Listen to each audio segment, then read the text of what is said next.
Fala, estudante, e aí, tudo beleza? Eduardo Miranda aqui. Hoje a gente vai falar um pouquinho sobre propagação de calor. Provavelmente você já viu, mas é bem importante que a gente relembre algumas coisas e alguns dados bem interessantes. Aí eu vou passar aqui para o meu quadro rapidinho, só para a gente rever algumas coisas. O mais importante de tudo, deixa eu já voltar para cá, é diferenciar calor e temperatura. A gente já falou disso nos vídeos passados, mas é muito importante que você saiba a diferença do que é calor e do que é temperatura. Temperatura, de forma geral, é um grau de agitação de moléculas. O que é isso? As moléculas, elas todas se movimentam constantemente, elas nunca ficam paradas. Quanto mais você vai transmitindo energia para elas e elas vão aumentando de temperatura, em outras palavras, elas estão se agitando mais, estão muito mais rápidos do que antes. Então, a forma de temperatura, a forma de medir essa energia dessas partículas é chamado de temperatura. O calor é uma coisa diferente. Eu moro em Porto Velho, aqui é muito quente e é comum a gente chegar num ambiente e falar assim, nossa, como tá calor hoje. Mas a verdade é que isso não é calor. O calor da física, o calor que você vai encontrar no seu vestibular é uma coisa diferente. É o que a gente chama de energia térmica em trânsito. O que é isso? Eu estou segurando aqui a minha caneca de café. Esse café está quente no momento. E quando existe uma diferença de temperatura, por exemplo, eu pego um café quente e misturo com um pouquinho de café gelado, o que está acontecendo ali? Dois corpos de temperaturas diferentes. Então, é como se uma energia, uma partícula muito energizada, muito veloz, se movimentando muito, começasse a se chocar com as partículas do outro corpo, que não está ali tão agitado. Está agitado, mas não está tanto. E essas partículas mais agitadas começam a transmitir energia para essa menos agitada. Então, se antes uma temperatura estava aqui em cima e a outra aqui embaixo, elas começam a se igualar. Quando acontece essa igualdade de temperatura, a gente chama efetivamente de equilíbrio térmico. Então, o calor é essa transmissão de energia de um corpo com maior temperatura para um corpo com menor temperatura. Entendendo isso, a gente começa a pensar nos tipos de propagação de calor. Aqui no nosso quadro, a gente tem os três principais. É a condução, a convecção e a irradiação. Por que elas são tão importantes? Porque elas, basicamente, são utilizadas para substâncias em momentos diferentes. Como assim, Edwards?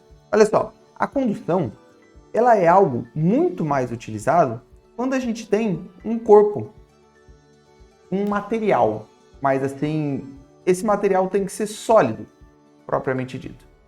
Não é apenas, mas principalmente. Por quê? Tenho aqui o exemplo da condução. Tá vendo essa barra de ferro? Eu coloco a pontinha da barra de ferro no fogo. As moléculas ali naquele ponto, as partículas ali naquele ponto começam a se agitar, se agitar, se agitar. E à medida que essa agitação vai acontecendo, elas vão se chocando com o pedaço da barra um pouco mais próximo. E aí essa parte aqui começa a se agitar, se agitar, se agitar, começa a se chocar com essa parte mais próxima. E essa energia, essa agitação das moléculas vai se propagando na direção do corpo inteiro. Então, geralmente, a condução vai acontecer nos sólidos.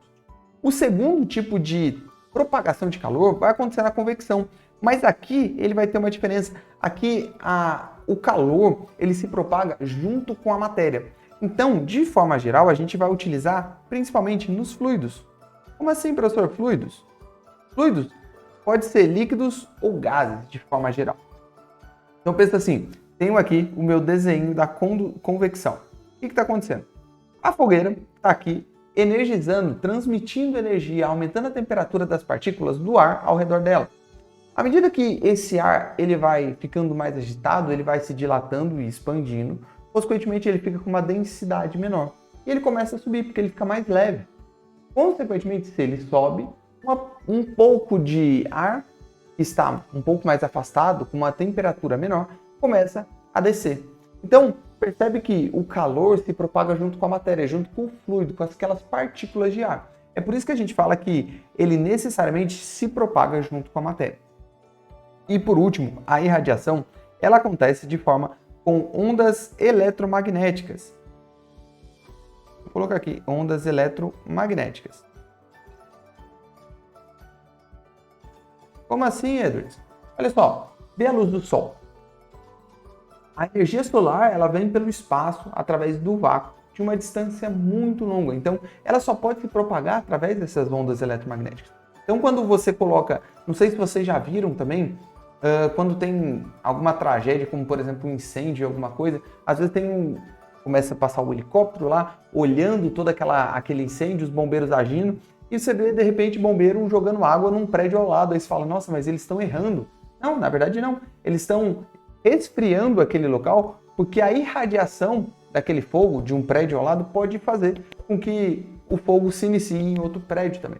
Então esses são os 3 principais tipos de propagação de calor. Lembre-se, condução, principalmente nos sólidos, convecção, principalmente nos fluidos, e irradiação com ondas eletromagnéticas. Com isso você consegue ali resolver uma boa parte de questão, principalmente ali na prova do Enem, beleza? Vejo você no próximo vídeo. Se você tem alguma dúvida, deixa aí nos comentários. Inclusive, nos ajude com alguma sugestão. De repente você quer um vídeo sobre determinado conteúdo. Isso vai nos fazer criar um conteúdo mais voltado para você. Beleza? Vejo você no próximo vídeo. Valeu!